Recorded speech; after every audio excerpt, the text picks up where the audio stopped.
vous avez de Madame Denise Nyakeru Tshisekedi? Je ne l'ai jamais rencontrée ni de près, je la vois de loin. Qu'est-ce que je peux dire d'elle? Je vois qu'elle fait de son mieux pour être une première dame à la hauteur. Ce que j'aime particulièrement, c'est ce projet Excellencia. Parce que moi, j'ai à cœur, venant un peu d'Excellence Enfant, j'aime qu'on puisse soutenir la jeunesse. J'aime vraiment que la jeunesse puisse être boostée, en fait. Et c'est vraiment d'avoir vu qu'elle fait ce projet, qu'elle essaie de soutenir tous les lauréats pour qu'ils puissent avancer. Ça, c'est un projet qui fait que elle m'a séduit sur ce côté-là. Ça, c'est vraiment quelque chose qui... Il y a des choses que vous lui reprocherez? Ce que je pourrais lui reprocher, c'est que je trouve qu'elle n'est pas très présente. Elle est... Qu'est-ce que je peux dire? Elle n'est pas très proche de la population à un moment. Elle n'arrive pas à s'imposer? Pas s'imposer. S'imposer, c'est autre chose. Être proche, c'est-à-dire vraiment communier à tout moment avec la population. Elle est là ponctuellement, quand il y a une activité, quand elle fait quelque chose. Mais je ne sais pas la voir sur la route comme ça, elle est en train de passer. Vous n'avez jamais croisé son cortège? Oui, le cortège passe. Okay. Mais après, elle s'arrête, elle parle avec les mamans. Elle est distante en quelque sorte? Je trouve qu'elle est réservée. Distance, ce n'est pas vraiment le mot. Peut-être qu'elle se réserve encore. Moi, je pense que ce serait mieux pour nous de découvrir avec le cœur d'une mère. C'est tout simple. Aujourd'hui, elle descend au marché de la Liberté, elle va communier avec les mamans là-bas, elle achète leur nourriture, elle part. Elle n'a pas besoin de faire grand-chose. On trouve qu'elle est là et elle aura l'occasion d'entendre ce qu'on ne peut pas lui rapporter dans le bureau. C'est que vous pensez des mamans au Ah, cette question, je ne l'ai pas vue venir. Parce que peut-être, on essaie de comparer, on voit peut-être... Non, c'est inévitable. La comparaison sera là.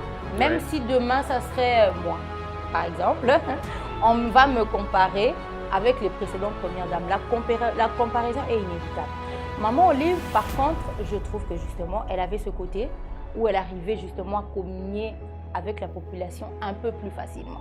Un peu plus facilement, mais ce que je lui reproche justement, ce sont justement les grands projets qui me tiennent à cœur par rapport à la jeunesse.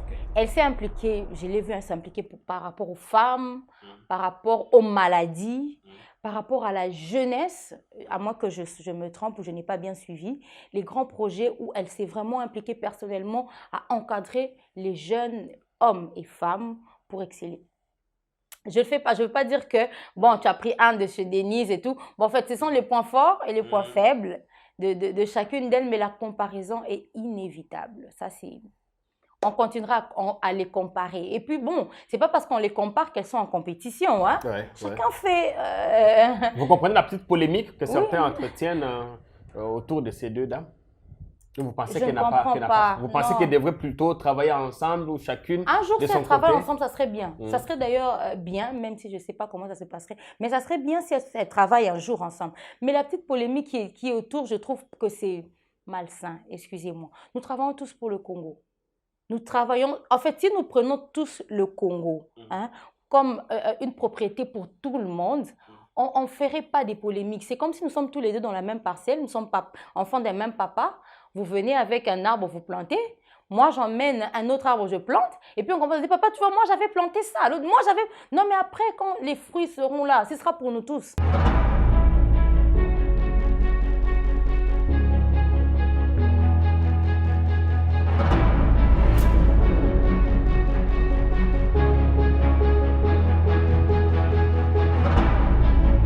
Encore un revers pour notre pays, le Congo, dont on dit avoir une diplomatie agissante, n'a pourtant pas réussi à faire gagner son ticket au niveau du secrétariat général, exécutif pardon, de la SADC. Sur 24 pays, seule la RDC a voté pour son candidat. Un revers, évidemment, en présence du président Tshisekedi, qui se trouve être, curieusement, le président de l'Union africaine. On va parler dans cette tranche, le feuilleton UIGF et Tony Mwaba est loin de se terminer. Des révélations, encore des révélations tous les jours. Dans ce programme, évidemment, on reviendra sur la suite de ces feuilletons qui nous fait énormément plaisir ces temps. Bonjour à tous, on est très content de vous recevoir, de vous retrouver chez vous ou de nous retrouver chez vous pour cette nouvelle émission. Nous recevons une dame avec Elle est très ambitieuse. Elle est dans le monde des médias. Je vais vous la présenter. Je vous dirai tout sur elle. Elle s'appelle Grace Chakou. Madame Grace Chakou, comment allez-vous? Très bien, monsieur Jean-Pierre, et vous? Bienvenue, je vais très bien. Merci On est très beaucoup. content de vous recevoir ici. Vous êtes patronne de presse. Vous avez un site internet, sango26.info. Et une chaîne YouTube. Oui. Évidemment, vous n'êtes pas à vos premiers pas dans la presse. Je voudrais qu'on parle de vous. On va ensuite parler de l'actu, de votre combat en faveur, évidemment, de la parité. Je voudrais qu'on soit un peu bilingue pour que tout permette à Bandeko de comprendre Abisso d'abord. Alors, s'il fallait qu'on s'arrête sur votre personne, qu'est-ce qu'on dirait? Comment est-ce qu'on vous présenterait? Je pense qu'on a déjà tout dit, de manière professionnelle, patronne de Sango26.info et présentatrice de 2 émissions télé aussi. Ah oui, ça j'ai oublié, sur MBTV. Voilà, sur MB Télévision, mais ça passe aussi sur YouTube. Tableau économique, on décrypte un peu l'actualité économique en RDC, sur tous les aspects entrepreneuriat, tout ce qu'il y a sur l'économie. Votre dernier numéro du tableau économique, c'était avec qui? Oui, nous avons parlé d'une gestion d'entreprise de presse avec Madame Christelle Mobilou. Parce que nous saluons en passant. C'était ça le dernier numéro, mais on a déjà eu à parler de plusieurs autres sujets. On a abordé la réalité des prix, des denrées alimentaires. On a parlé de plusieurs autres sujets. Plus, en général, on appelle ça le social, mais on prend ça vraiment dans l'aspect économique. En ce moment, est-ce que le panier de la ménagère, les choses essaient de se bousculer positivement avec ce qu'on a appris, la baisse des prix des produits surgelés, ou vous pensez que vous qui allez au marché quand même, les dames, est-ce que les choses se bousculent quand même? En fait, jusque-là, c'est encore sur papier parce que ce matin, nous sommes allés, en tout cas, nous sommes allés au marché, on n'a pas encore vu quelque chose baisser. On n'a pas encore vu quelque chose baisser, c'est sur papier, nous espérons. Parce qu'on se dit que... comme on le disait, pas encore. Pas encore. Moi, en tout cas, personnellement, je n'ai pas encore vu ça. Okay. Peut-être que c'est quelque part où moi, je n'ai pas encore vu. Bon, c'est ce que je dis. Sûrement que ma provision est Non, mais nous espérons peut-être entre la signature des accords et la faisabilité, il y a toujours ce laps de temps-là. Nous espérons que Kalamingité. La deuxième émission?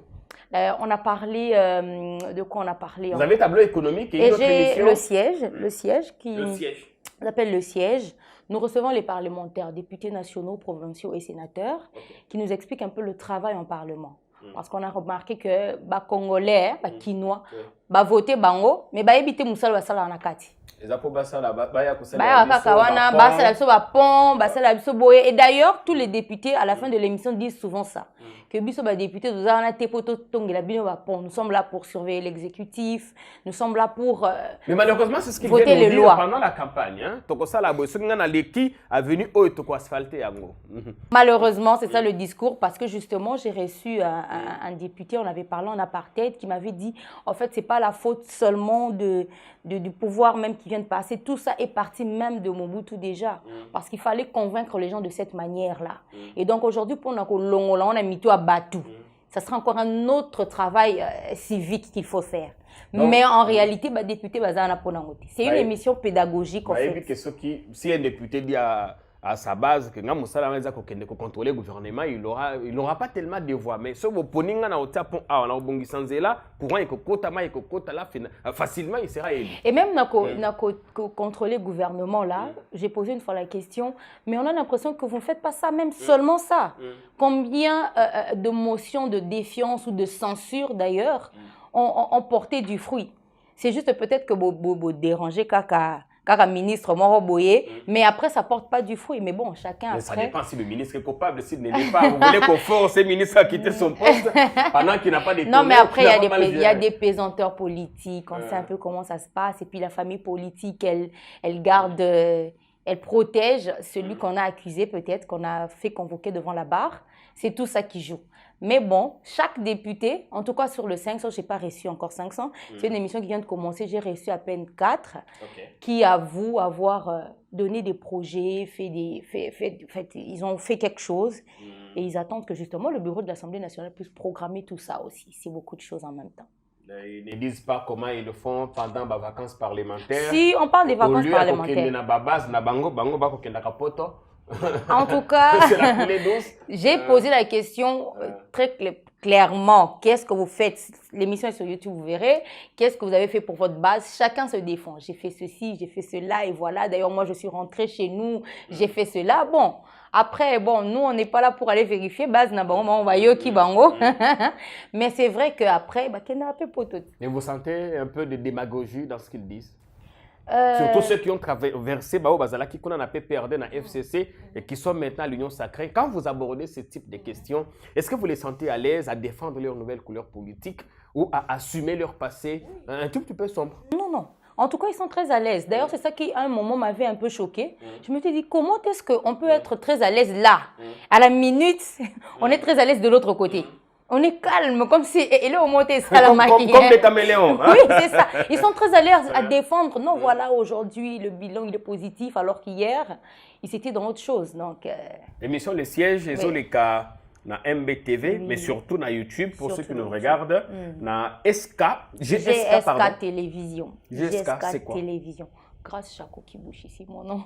C'est son... GSK Télévision. Ouais. Alors, vous qui nous regardez, jetez un coup d'œil, allez sur GSK Télévision. Attention, il y a une autre chaîne, GSK TV. Il ne faut pas aller là-bas. Il ne faut pas aller là-bas. Allez sur GSK Télévision. Comme ça, beaucoup de monde a émission en déco grâce à Chaco que nous recevons aujourd'hui. Vous avez commencé la presse depuis très longtemps. Il y a longtemps que moi, je me regardais sur RTGA. Oui, on était encore toute petite. En fait, mes premiers pas à la télévision, j'avais 16 ans.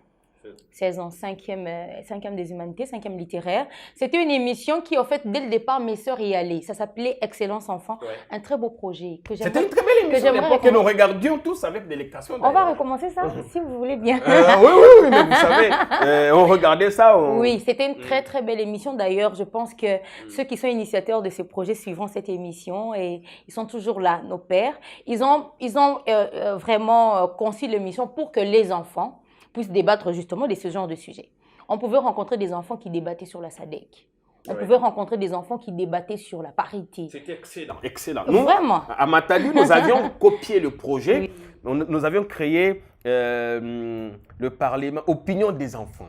Opinion des enfants. Les enfants venaient aussi à la télévision à l'époque, autour de 2009-2010, parler également. La beauté de l'émission, c'était que l'émission était en direct et que, en fait, pour qu'on ne trouve pas qu'on avait triché, peut-être qu'on se dit que ce sont des mots qu'on les a fait répéter, il y avait des appels. Et c'était des parents qui appelaient, donc c'était des questions non prévues. On n'avait pas pu enregistrer ça à l'enfant avant. Donc, le parent qui appelle, il dit, madame, moi, par exemple, qui était tout le temps sur la parité, tu parles de la parité et dis-moi ça. Et la beauté, c'est qu'un enfant vous répond et vous êtes convaincu. Est-ce qu'avant l'émission, vous avez répété la thématique, que les autres ont la boye, et aussi la boye, tout ça. Ça prenait combien de temps? Est-ce que vous aviez un encadreur? Parce que c'est pas ce que nous, on voyait à la télé, on sentait que ces enfants, ils sont formés dans quelle école? Si, en fait, ce qu'il y a, il y avait 2 encadreurs, Monsieur Nico et Monsieur Julien, paix à son âme. Monsieur Julien est parti. Monsieur Nico qui est toujours là et qui tient à ce que ce projet reprenne. Qu'est-ce qu'il faisait? Il allait dans les écoles des élites, il voit les écoles de la place. Il demandait à rencontrer les meilleurs. Donc, à l'époque, c'était d'abord la barre qui était placée, les 5 premiers. On est dans les 80, 90, c'est eux qu'on prenait. Et on leur fait faire encore un test dans sa structure qui s'appelait Éducon. Alors, on fait encore un test et on retient les meilleurs des meilleurs. C'est comme ça qu'il n'y avait pas des gens qui venaient raconter des... Non, il faut savoir s'exprimer, il faut être intelligent. Mais par la suite, on ne donnait pas de sujet. C'est-à-dire que l'enfant nous apprenait un peu déjà le journalisme. Donc, ce qu'il faisait, il disait, faites le qui, le quoi, le quand, le où. Regardez dans la société, qu'est-ce qui vous choque et vous venez avec. On a eu des sujets comme la culture de l'inachevé. C'est-à-dire qu'il y a... Papa, bâtiment au bandi ici la raté. Immeuble inachevé, il y en avait beaucoup sur le boulevard. Quand l'église a sonné, ils ont aussi la tête. Et si la caté. Alors, un enfant qui vient qui dit on va faire sur la culture de l'inachevé. Comment est-ce que les Congolais commencent quelque chose et ne terminent jamais? Ça signifie même que dans nos vies, de chaque jour, on ne termine pas. Donc, ce genre de sujet il y avait aussi des sujets très pragmatiques et voilà. Avant, c'était vos sœurs qui passaient. À quel moment Voilà, moi, je suis passée, mais c'était mes petites sœurs. Moi, je suis passée justement à un moment où il fallait, je suis tombée un peu comme... Mon père devait accompagner mes petites sœurs et il n'était pas disponible. Donc, comme j'étais la grande, je suis l'aînée, on m'a dit, accompagne tes sœurs. Donc, je suis allée et je devais donc participer à l'émission. Je suis allée, j'étais comme invitée à l'émission. Au sortir de l'émission, je trouve le monsieur, je lui dis, moi aussi, je vais intervenir. Il me dit, oui, mais bien sûr. Tu parles déjà bien, d'ailleurs, tu connais déjà comment ça se passe. Emmène-moi ton sujet la fois prochaine. Tu sais quel était le sujet que j'avais abordé en 2006? C'était sur le référendum. À l'époque, on parlait du référendum, oui. En 5e année des humanités. Déjà en 5e, on passait en 6e, 2006. On parlait du référendum sur la Constitution et tout. C'était le sujet que j'avais abordé. Quand je lui ai parlé, j'ai dit, en fait, je vais parler du référendum. C'était qu'on devait expliquer qu'est-ce que c'est que le référendum. Parce que les gens pensaient que le référendum, c'est aller voter pour la Constitution. Donc, on devait expliquer c'était quoi le référendum. Et à cette époque déjà, j'ai parlé. Je me rappelle même qu'à la RTGA même, lorsque j'expliquais ça, tous les caméramans, les techniques étaient là, ils me disaient « Ah, c'est Zande Yango, Zabongo !» Ah oui. Et on a eu des gens qui ont appelé. Donc, et puis, j'ai continué. Vous avez contacté un juriste, un oncle, un grand frère? Oui, bien sûr. C'est comme ça que ça se passe. En fait, ça se passe comment? En général, dans notre famille, dans la mienne, et puis je pense que dans toutes les familles, les excellences à l'époque, lorsque tu as un sujet, tu en parles avec papa, maman et tout. Parce qu'après, c'est la fierté des papas et maman. Parce que souvent, on appelait mon père, paix à son âme aussi. On l'appelait souvent d'ailleurs, oui, à l'extérieur, on l'appelait. Mais on a vu ta fille, on a vu tes filles, elles sont brillantes. Alors, le papa, il va lui-même s'impliquer pour appeler un avocat et donner un peu. Et puis, bien sûr, les encadreurs vont aussi donner leur touche pour que justement ça passe. On répétait toujours pour que ça passe à la télé. Mais ce qui était inattendu, c'était les questions des téléspectateurs qui appelaient. C'était ça la beauté de l'émission. Et des fois, on s'est perdu. Bon, oui. Hein. Bon, on comprend quand même qu'on était enfant à l'époque. Oui, avec les réponses d'enfants. Mais moi, j'étais menacée pour ça, malgré que j'étais enfant, 16 ans, 17 ans.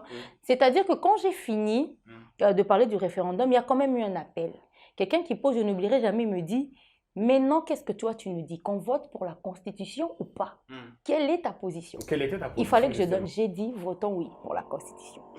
J'avais dit ça à l'époque. J'ai dit, votons pour la Constitution pour qu'on ait une Constitution nouvelle. Est-ce qu'à ce moment-là, toi-même, tu avais déjà pris le temps de lire ces projets de Constitution et tu t'es fait une idée? J'avais lu, mais pas tout. J'avais lu, mais pas tout. J'avais lu, je pense, mais pas tout. Parce que juste après même ça, même dans mon école, en fait, on m'avait maintenant demandé de tenir une conférence avec les classes montantes. C'est ce que j'avais fait.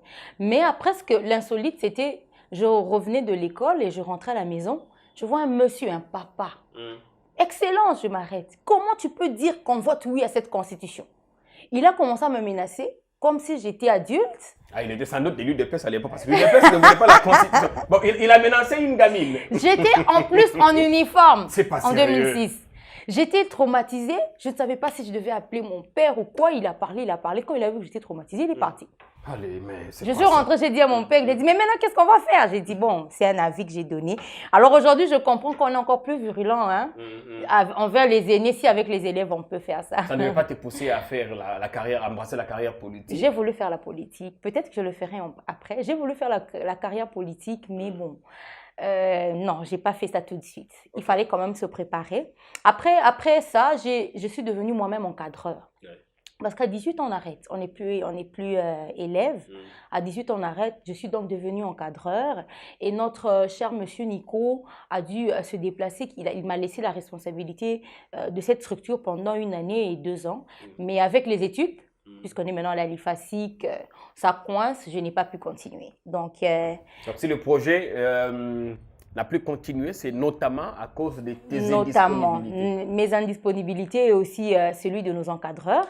Ça s'est arrêté après, je crois que Excellence Enfant a fait un peu plus de 5 ans sur Kinshasa et ça partait déjà ailleurs.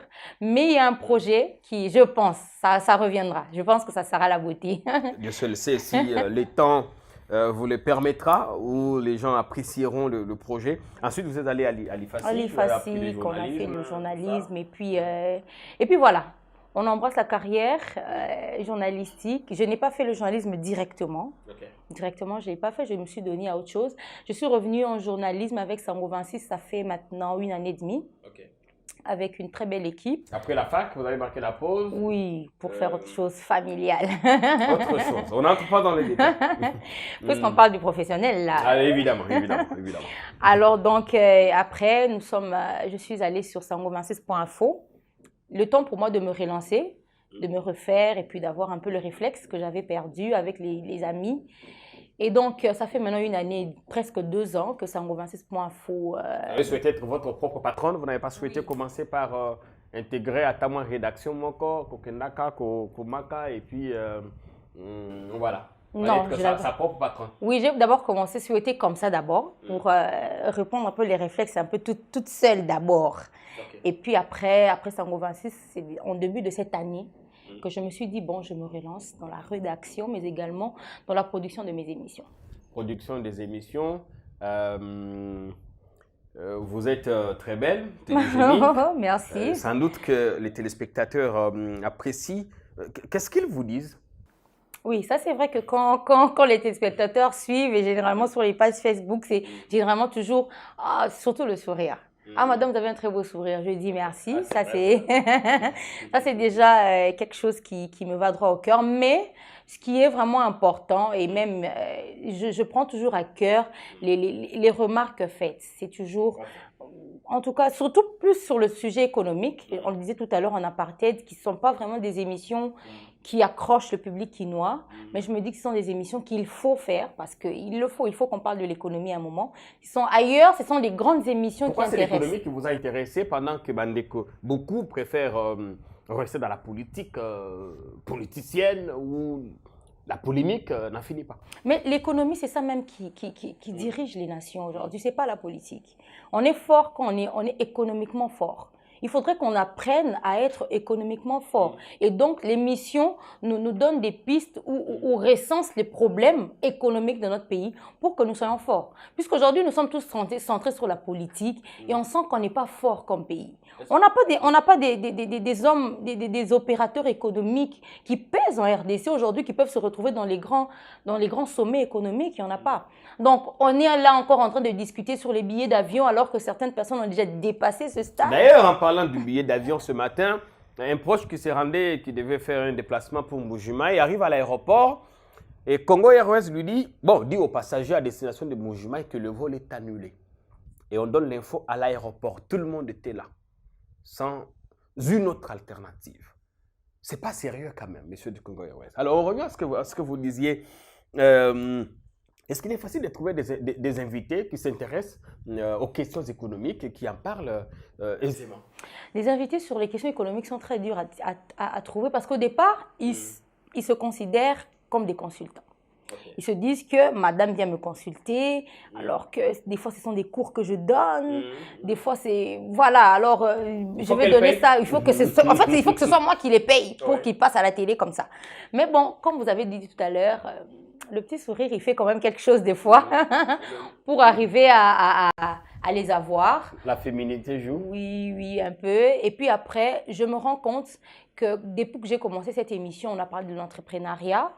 D'ailleurs, il y a eu deux thèmes, 2 sujets sur l'entrepreneuriat. D'ailleurs, celui qui a fait fort, c'était avec un coach, Christopher Mukoka. On a parlé de comment rendre un projet bancable. Là, vraiment, j'ai vu mon WhatsApp exploser parce que les jeunes étaient intéressés. Finalement, on se dit, aller trouver de l'emploi, c'est compliqué. Il y a quelqu'un qui nous dit comment faire pour que mon projet soit financé ou bien comment faire en sorte que moi-même, je puisse faire mes premiers pas. Donc, ce sont ces genres de finalement, on se rend compte que ce n'est pas la politique. Les gens veulent se retrouver pour avoir des moyens de survivre. Et si on sait toucher ce genre de choses en économie, c'est déjà un pas. Après, c'est vrai que pour l'instant, nous ne touchons pas encore le ministère de l'économie et des finances parce qu'ils ont des discours des fois que la population ne comprend pas. Mais je pense le cadre macroéconomique. Oui, ce genre de choses. Ça viendra sûrement, mais pour l'instant, nous parlons de ce genre de sujet où les gens devraient comprendre. À un moment, c'est une émission qu'on n'a pas comprise, mais c'était quand même, je pense à mon avis, poignant. On parlait du cadre OHADA qui parlait des sûretés. Les sûretés, c'est quoi? Les sûretés, c'est justement, en termes banals, tout ce qui concerne celui qui nous donne le crédit. Il y a un cadre OHADA qui le protège. Parce que si vous me faites crédit, il faut que vous soyez protégé. Parce qu'il y a d'autres personnes, vous faites crédit, alors, des fois, aujourd'hui, on se dit, mais pourquoi, quand je vais à une banque, le taux est élevé, il faut... Or que l'OWADA les défend. Maintenant, il fallait expliquer ça et faire comprendre comment notre pays protège ce genre de choses. Même si c'est vrai qu'après, on est toujours dans l'exagération. Hein. Aujourd'hui, il est très difficile que je prenne un projet à moi. Je vais avec ça à la banque. On me demande une sûreté, un gage, des fois même que je n'ai pas. Alors qu'on a besoin justement qu'on puisse soutenir les PME. Évidemment qu'il est difficile hein, d'avoir un prêt bancaire chez nous. Mais est-ce qu'il est pour autant facile d'être journaliste en RDC? En RDC, c'est très compliqué. C'est très difficile, on le déplore. Quand on parle bien, qu'on est intelligente et qu'on est belle, est-ce qu'il est facile d'être journaliste? C'est très compliqué parce qu'on est toujours sur les préjugés. Les préjugés aujourd'hui, les caricatures des femmes. Déjà, on caricature que toutes les femmes des médias ont des mœurs légères, qu'elles soient mariées ou pas. C'est un stéréotype. Oui, on dit toujours, ah, bah, fille à médias. Donc, quand je passe à la télé, on dit toujours, donc, comme ça, c'est caricaturé comme ça d'office. Il n'y a pas de fumée sans feu. Bon, peut-être qu'il y en a eu une ou deux qui en ont abusé, mais ce n'est pas pour autant que c'est partout aujourd'hui en RDC ou surtout à Kinshasa, puisque nous sommes ainsi. Vous en souffrez? Énormément. Non seulement des téléspectateurs, mais également des invités. Parce que lorsque vous appelez quelqu'un, vous lui parlez en bon français ou en lingala pour le convaincre pour venir, finalement, le monsieur pense qu'il y a toujours quelque chose après. Non, on va prendre un verre. Vous voulez que ce soit une habitude maintenant? Non, mais attendez. Prendre un verre pour Il parler à par faire. Pour prendre un verre, d'accord, puisqu'on reste dans la... Mais pour se dire que c'est une fille facile, que je peux avoir, non, mais ça nous détruit. Parce que je connais plusieurs dames qui ne sont pas comme ça et qui ne savent pas avancer. Parce que justement, il y a même certains projet qu'on peut perdre comme ça. Parce que c'est dit, non, madame n'a pas cédé, mais bon, vous n'allez pas tourner l'émission avec elle. Il est son DIRCAB, il ne peut pas vous permettre de tourner avec elle parce que vous n'avez pas cédé à ses avances. Dans votre cas, ce n'est pas encore arrivé. Bon, on a compris mon regard. Est-ce qu'il est facile d'être journaliste, femme au foyer? Et fréquenter le monde politique? Il y en a beaucoup, il y en a beaucoup. Aujourd'hui, je ne vais pas citer leur nom, je ne suis pas la première. Donc, il y en a beaucoup. Il s'agit simplement de savoir comment se gérer. C'est un travail comme si on est infirmière. C'est comme si on pourrait dire à une infirmière comment tu fais les gardes et tu laisses les maris et les enfants à la maison. Parce qu'on a l'impression que les belles femmes sont souvent exposées, oui. Encore quand ils font la télé. C'est vrai. On est exposé. Mais même quand on va au marché, on est exposé. Même quand on est devant chez soi, il y a des gens qui peuvent venir et vous faire la cour, vous êtes devant chez vous. Il y a des gens comme ça. Mais on est exposé un peu partout. C'est pas bon, je voudrais quand même défendre la télévision aujourd'hui pour dire qu'on est exposé partout, pas plus à la télé, mais c'est vrai qu'on est exposé à la télé. Mais après, ça dépend de la personnalité de chacune. De chacun. C'est pas parce qu'on a la télé que finalement c'est la télévision qui nous rend comme ça. Non, c'est notre personnalité après. On cherche quoi, on veut quoi. Ce que je cherche, c'est mon travail, je le fais. Mais si après je cherche autre chose, j'irai vers ça. Pour ceux qui veulent vous suivre, ils peuvent se rendre sur la chaîne YouTube GSK Télévision ou sur votre site internet sango26.info. Un sujet vous passionne particulièrement grâce Chaco, c'est la parité. Exactement. C'est pas révolu? Parce qu'aujourd'hui, vous êtes femme, vous faites ce que nous faisons, vous recevez les mêmes invités que nous. Je ne sais pas s'il faut continuer à parler parité ou plutôt parler méritocratie. A-t-on déjà atteint les 50% un peu partout?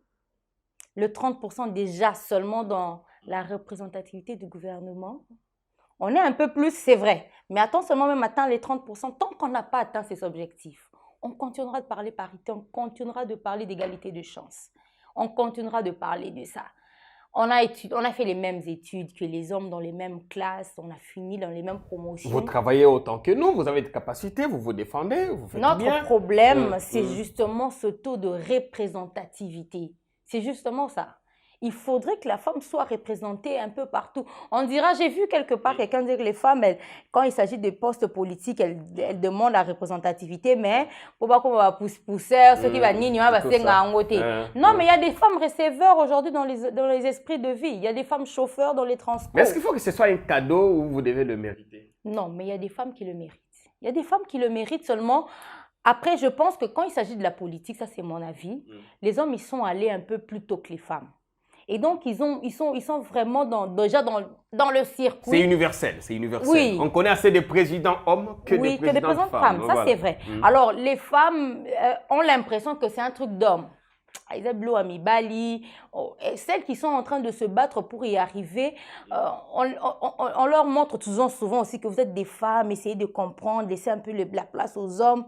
Non, mais attendez, si on le mérite, on le mérite. On le mérite tous. Est-ce que le fait d'être femme est un frein à son épanouissement, à son développement? Non, mais pas du tout. Les femmes d'ailleurs sont fortes. Vous pouvez avoir une femme qui est DG d'entreprise, elle est femme au foyer, elle est enceinte et elle continue de venir malgré qu'elle est enceinte presque à terme. Mais le problème, c'est ça aussi quand vous êtes enceinte, tout ça, c'est vrai, le monde doit continuer à vivre. Non, mais attendez, on a des adjoints, on a des suppléants pour ça. Même les hommes, quand ils tombent malades, il a un adjoint, il a un suppléant pour son travail. Quelqu'un que vous connaissez, que je connais aussi, dit que s'il a la possibilité d'engager 5 personnes, il en prendrait 4 côté masculin et peut-être une côté féminin. Est-ce qu'il a tort ou il a raison? Il a tort. Sur base de quoi? Seulement on est femmes et hommes. Sur base de quoi? Est-ce qu'on trouve que les femmes ont souvent des prétextes pour faire certaines choses? Non, maintenant, je suis pendant, mais tout ça. Demain, bon, je ne viendrai pas parce que l'enfant était malade. Après-demain, c'est mon mari.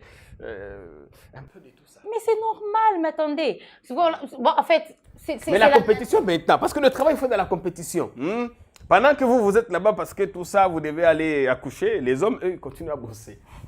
Mais oui, il arrivera que sur toute l'année, l'homme ne sera pas malade même un seul jour, en fait. Et puis, on ne met pas au monde chaque mois. Donc, ça, c'est encore autre chose. Et puis, même s'il faudrait parler du congé maternité, à mon avis, qui n'est pas suffisant parce qu'on donne 3 mois. Après 3 mois, l'enfant n'est pas sevré. Il faut continuer à l'allaiter. Donc, c'est-à-dire que la dame continue à venir travailler tout en gérant comment elle va allaiter son fils. Tout ça, elle a ça. On donne à la femme sa responsabilité. Si elle n'est pas compétente par rapport à la responsabilité, c'est autre chose. Mais elle ne peut pas la juger, ne pas être compétente par rapport à ces tâches-là, non. La femme, maintenant, à elle, devrait se dire, c'est un poste qu'on m'a donné, comment je fais pour être compétente? Parce que parfois, ce qui est difficile, c'est concilier à la fois vos tâches ménagères, vos devoirs conjugaux, vos occupations professionnelles et votre féminité. Est-ce que c'est compliqué? Il y a déjà une femme qui se plaint de ça? Moi, je n'en connais pas. Les femmes se plaignent du fait qu'on n'est pas représenté. Je n'ai pas encore vu une femme En fait, ça arrive. Ça arrive. Mon enfant est malade et tout. Ça arrive parce qu'il est même arrivé. J'ai vu des collègues avec qui on est en train de travailler. Sa femme l'appelle. Il nous dit, remplace-moi parce que je vais rejoindre madame.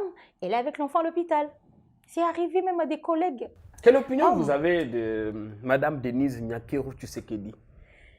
Je ne l'ai jamais rencontrée ni de près. Je la vois de loin. Qu'est-ce que je peux dire d'elle? Je vois qu'elle fait de son mieux pour être une première dame à la hauteur. Ce que j'aime particulièrement, c'est ce projet Excellencia. Parce que moi, j'ai à cœur, venant un peu d'Excellence Enfant, j'aime qu'on puisse soutenir la jeunesse. J'aime vraiment que la jeunesse puisse être boostée, en fait. Et c'est vraiment d'avoir vu qu'elle fait ce projet, qu'elle essaie de soutenir tous les lauréats pour qu'ils puissent avancer. Ça, c'est un projet qui fait que elle m'a séduit sur ce côté-là. Ça, c'est vraiment quelque chose qui... Il y a des choses que vous lui reprocherez? Ce que je pourrais lui reprocher, c'est que je trouve qu'elle n'est pas très présente. Qu'est-ce que je peux dire? Elle n'est pas très proche de la population à un moment. Elle n'arrive pas à s'imposer. Pas s'imposer. S'imposer, c'est autre chose. Être proche, c'est-à-dire vraiment communier à tout moment avec la population. Elle est là ponctuellement, quand il y a une activité, quand elle fait quelque chose. Mais je ne sais pas la voir sur la route comme ça, elle est en train de passer. Vous n'avez jamais croisé son cortège? Oui, le cortège passe. Okay. Mais après, elle s'arrête, elle parle avec les mamans. Elle est distante en quelque sorte? Je trouve qu'elle est réservée. Distance, ce n'est pas vraiment le mot. Peut-être qu'elle se réserve encore.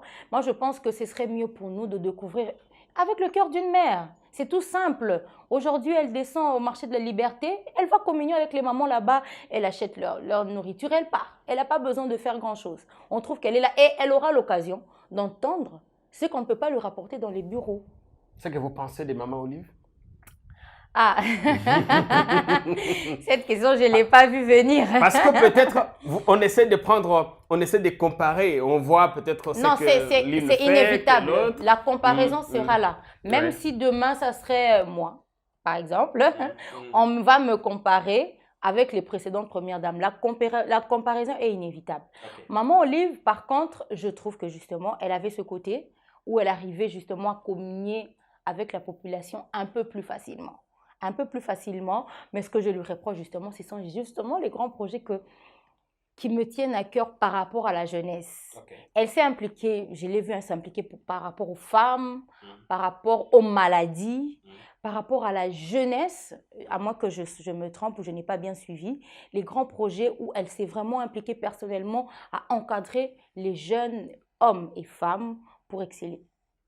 Je ne fais pas, je veux pas dire que, bon, tu as pris un de chez Denise et tout. Bon, en fait, ce sont les points forts et les points faibles de chacune d'elles, mais la comparaison est inévitable. Ça, c'est... On continuera à les comparer. Et puis, bon, c'est pas parce qu'on les compare qu'elles sont en compétition. Hein? Chacun fait... Vous comprenez la petite polémique que certains entretiennent autour de ces deux dames? Vous pensez qu'elle n'a pas. Vous pensez qu'elles devraient plutôt travailler ensemble ou chacune un jour, de si son elles travaillent côté? ensemble, ça serait bien. Ça serait d'ailleurs bien, même si je ne sais pas comment ça se passerait. Mais ça serait bien si elles travaillent un jour ensemble. Mais la petite polémique qui est autour, je trouve que c'est malsain. Excusez-moi. Nous travaillons tous pour le Congo. Nous travaillons... En fait, si nous prenons tous le Congo comme une propriété pour tout le monde, on ne ferait pas des polémiques. C'est comme si nous sommes tous les deux dans la même parcelle, nous ne sommes pas enfants d'un même papa. Vous venez avec un arbre, vous plantez. Moi, j'emmène un autre arbre, je plante. Et puis, on commence à dire, papa, tu vois, moi, j'avais planté ça. L'autre, moi, j'avais... Non, mais après, quand les fruits seront là, ce sera pour nous tous. Vous avez planté la mangue, nous mangerons la mangue. J'ai planté la papaye, nous mangerons toute sa papaye. C'est ce qui se passe avec les deux dames pour notre pays. On ne devrait pas les comparer. On devrait justement prendre les actions qui sont bénéfiques pour notre pays, à mon avis. Grace Chako, qui est notre invitée aujourd'hui, je vous rappelle qu'elle est journaliste, fondatrice ou propriétaire du site internet sango26.info et GSK Télévision. Je vous conseille en tout cas d'y faire un tour. En 2006, quand vous travaillez sur les référendums, Kabila Joseph était candidat pour son premier mandat constitutionnel. Il en a accumulé 2, jusqu'à faire un petit dépassement de 2 ans. Et à 2 ans et demi, il a cédé le bâton de commandement, remplacé par Félix Tshisekedi, issu du plus grand parti d'opposition. Vous avez vécu ces 2 temps. Moi, je voudrais comprendre ce qu'ils vous ont inspiré. D'abord, pour parler clairement du président Joseph Kabila, c'était un espoir. Parce que nous sommes nés tous sur Mobutu et puis c'est vrai que moi personnellement j'étais toute petite, on n'a pas eu à suivre l'évolution politique de près. On ne l'a même pas connu assez. Et puis d'ailleurs c'était pas vraiment comme ça. Ouais. Déjà avec l'apogée de l'élection en 2006, c'était un peu comme un sursaut de fierté. Chaque Congolais avait l'impression qu'on le remettait à sa place, surtout quand il allait voter, quand on avait la carte d'électeur pour la première fois. C'était comme un sursaut de fierté et ça avait vraiment suscité de l'espoir. Je me rappelle même qu'on se disait qu'on va voter aujourd'hui, demain qu'on va se réveiller, c'est Johannesburg, Kinshasa en fait. Il y avait même des gens qui avaient ce genre de discours. Ouais. C'était de l'espoir, c'était quelque chose qu'on voulait. Et c'est la même chose qui s'est passée lorsque le président Félix Tshisekedi est arrivé au pouvoir. La même chose. De l'espoir. Ouais. Je ne sais pas si c'est maintenant de l'illusion, je peux le dire aujourd'hui. Si c'est de l'illusion. Mais c'est en fait cet espoir, ce sursaut, en fait, enfin... Les gens ont pensé que tout changerait par un coup de baguette magique. Exactement. En fait, le changement est là. On attache le changement à la personne. Ils n'ont pas tort parce que l'impulsion vient aussi d'une personne. C'était en fait ça. Mais après, je ne connais pas tous les rouages politiques et nous savons tous comment les choses se sont déroulées. Après, il y a eu les guerres. Il y a eu beaucoup de difficultés, surtout la guerre qui a empêché qu'on puisse avancer. Mais je pense qu'aujourd'hui, la lutte reste au niveau des partis politiques. et non au niveau, on le dira jamais assez, et non au niveau des vrais besoins de la population. La lutte reste encore. Il y a plus de politiciens qui se La cherchent lutte à avoir des postes. reste encore au niveau des politiques et non. Et d'ailleurs, même pour preuve, c'est très difficile aujourd'hui que moi, grâce à ce que je devienne ministre des médias. Pourquoi pas? Mais si je ne suis pas dans un parti politique. Okay. On a un peu verrouillé ça pour que ce soit les partis politiques ou la société civile. Voilà. Nous sommes dans la société civile. Mais après, on se dit, bon, peut-être qu'un citoyen lambda a une idée, a quelque chose. Mais, Aouti Wapi, Azara Nino, Asala Nino, côté Nino. Vous voyez un peu tout ça. Donc, si aujourd'hui je veux faire un tonga pont, il faut, alors que peut-être que j'ai des très bonnes idées qui peuvent faire avancer les choses. Deux ans et demi après l'arrivée de Félix Tshisekedi, l'espoir s'est transformé en illusion, dites-vous. Mais comme on dit, l'espoir fait vivre. Hein? Oui, on continue d'espérer. On continue d'espérer parce que justement, bon, on trouve qu'on voit avec l'IGF, avec tout ce qui se passe. L'IGF qui se bat avec le ministre de l'EPST. Tony. On espère, on continue d'espérer, on continue de voir parce qu'on voit qu'il y a une bonne... Le président Félix communique beaucoup, communique déjà un peu plus que ce que le président Joseph Kabila faisait. Il communique beaucoup et ça nous donne l'espoir de voir qu'en fait, il a envie de faire mieux. Il a envie de donner une nouvelle impulsion. Il communique ou il le promet? Il essaye de communiquer, je reste sur la communication. Il essaie de nous donner, de nous rassurer qu'il se bat pour que les choses puissent avancer. Et donc, nous restons sur cet espoir. Parce qu'en Zambie, le président en fonction avait tellement promis qu'il n'a pas réalisé. Il a été battu par son opposant farouche aux dernières élections qui se sont déroulées il y a quelques jours passés. Je voudrais qu'on termine, mais on termine en évaluant, par exemple, les Warriors, le gouvernement, 100 jours après. Ils sont presque à 110 jours maintenant. Leur action, bonne ou hésitante encore? Hésitante. Là, je ne vais pas vraiment mâcher les mots hésitante. On ne sait pas évaluer le gouvernement. Moi, personnellement, je ne sais pas évaluer le gouvernement en entièreté. Je préfère évaluer chaque ministre.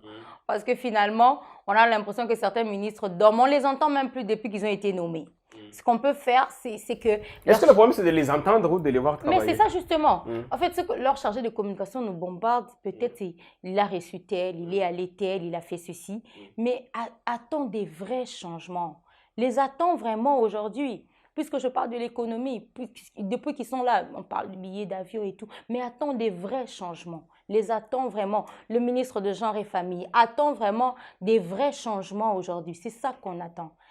Et donc, à part peut-être la santé qui nous pompe un peu les vaccins Covid par-ci, par-là, attend d'autres changements aujourd'hui. Donc, c'est très difficile de les évaluer.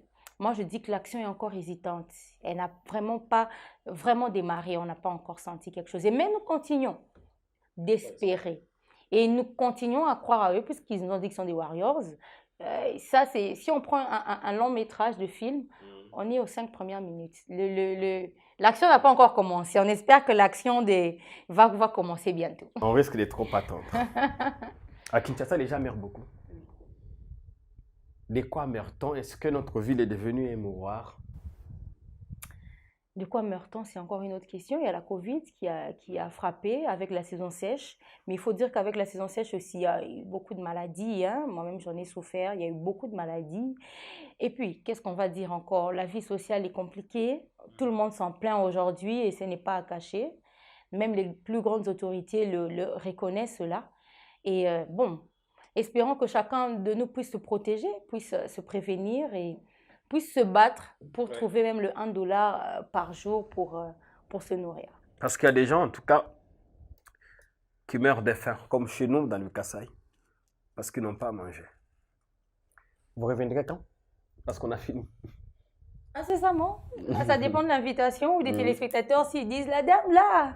C'est à vous de le choquer. On parlera de toute autre chose encore davantage. On a fini, vous regardez la caméra en face de vous, parlez avec votre cœur. À ceux qui nous ont regardés, je ne pose pas de questions. Vous parlerez de ce que vous conviendrez le mieux. Mon message, aujourd'hui, je m'adresserai aux jeunes d'abord, de ne jamais baisser les bras. Ça, c'est mon credo.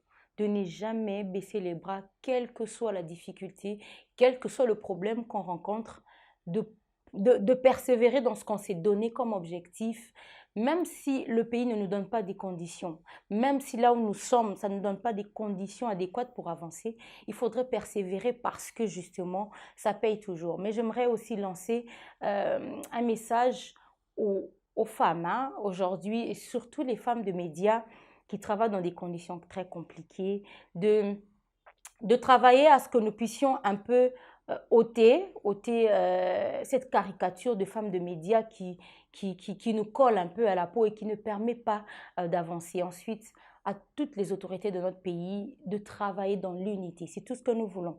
Nous voulons l'unité si c'est possible, mais aussi des actions pour que notre pays puisse avancer. Voilà, merci beaucoup, Monsieur Jean-Pierre. Révélez quand vous le pouvez, nos portes sont ouvertes comme vous le voyez. D'accord, merci beaucoup. Merci à vous tous. Si vous n'êtes pas encore abonné sur notre chaîne, n'hésitez pas de le faire. N'oubliez pas non plus d'activer la cloche de notification pour ne plus rien manquer de nos contenus. Salut!